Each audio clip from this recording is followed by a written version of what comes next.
नमस्कार दोस्तों, नमस्ते। इंग्लिश के डेली लर्निंग टिप्स सेक्शन में एक बार फिर से आपका स्वागत है। दोस्तों, हमेशा की तरह हम लोग डेली लर्निंग टिप्स यानी दैनिक लर्निंग टिप्स लाए हैं। दोस्तों, ज़्यादातर लोगों को नहीं पता होता दैनिक लर्निंग होता क्या है, यही कहाँ मिलता है। उसके लिए आपको प्ले स्टोर से नमस्ते इंग्लिश ऐप डाउनलोड करना है और इंस्टॉल कर लेना है। और जैसे ही आप एप्लीकेशन ओपन करते हैं तो वहाँ अपर पार्ट में आपको मिलता है दैनिक लर्निंग। दोस्तों, वहाँ इंग्लिश लर्निंग टिप्स होते हैं, उसे आपको डेली रीड करने होते हैं और उसी को लेकर हम लोग ये वीडियो लेसन आपके लिए लाते हैं। दोस्तों, इसके अलावा एक और बहुत इंपॉर्टेंट अनाउंसमेंट है।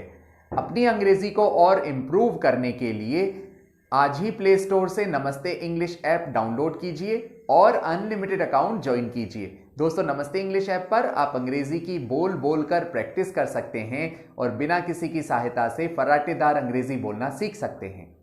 अब चलते हैं आज के लेसन की ओर। दोस्तों, आज हम लोग आपके लिए लाए हैं ways to use preposition by part 2। दोस्तों, इससे पिछले लेसन में हमने पार्ट 1 में सीखा बाय के कई सारे रूल्स। आज के लेसन में हम लोग बाकी रूल्स लेकर आए हैं जो जिस जगह हम लोग बाय यूज कर सकते हैं। दोस्तों, बाय हम लोग यूज कर सकते हैं पैसिव सेंटेंसेस के अंदर भी। दोस्तों, बाय का मीन्स होता है के द्वारा।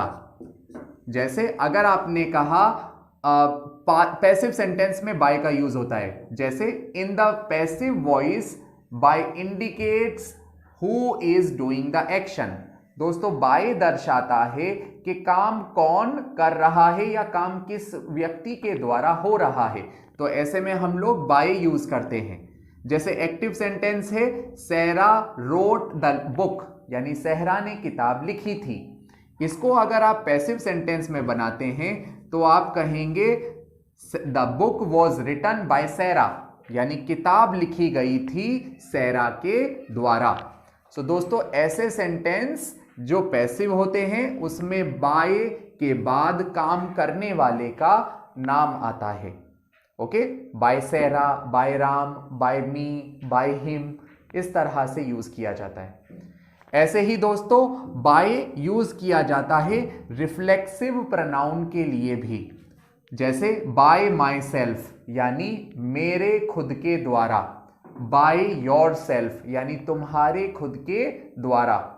जैसे अगर आपने कहा I enjoy reading by my self, यानी मैं आनंद लेता हूं रीडिंग का खुद ही, मैं खुद से पढ़ने का आनंद लेता हूं। तो आप कहेंगे I enjoy reading by my self. ऐसे ही दोस्तों, बाय इसके अलावा यूज किया जाता है टाइम एक्सप्रेशन दर्शाने के लिए। The meaning of the structure is not later than. So दोस्तों, बाय का मतलब होता है उस समय तक। जैसे guest must vacate their rooms before 11 AM, यानी गेस्ट को अपने रूम को जरूर खाली कर देना चाहिए बाय 11 AM, यानी 11 बजे तक। ऐसे ही दोस्तों, बाय इसके अलावा आईएनजी फॉर्म्स के लिए भी यूज किया जाता है। जैसे बाय रीडिंग, यानी पढ़ाई से, पढ़ने से। जैसे I can learn English by reading, मैं इंग्लिश सीख सकता हूं पढ़ने से। He can earn money by painting, वो पैसे कमा सकता है पेंटिंग से। सो दोस्तों, इस तरह से बाय के बाकी यूज होते हैं और इनको इस तरह से यूज किया जाता है। I hope you learn this lesson, I hope you liked it. If you really like this lesson, then please like and subscribe Namaste English. I will see you in next session. Till then, take care.